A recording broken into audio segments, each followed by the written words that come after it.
Hello everyone. In this video, I'm going to show you how to remove a password from Windows 10 with easy to follow steps.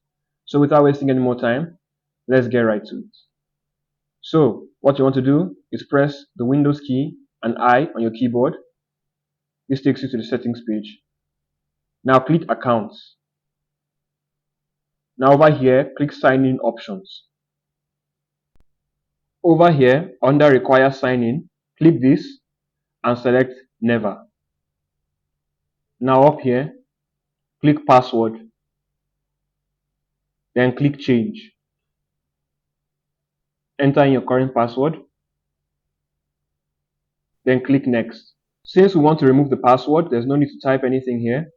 So just click Next. Then click Finish.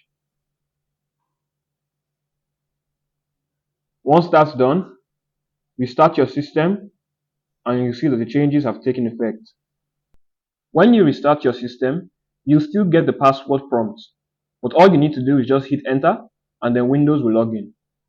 If you found this video helpful, make sure to like, share, subscribe, and leave a comment down below. Thanks for watching, and I'll see you in the next video.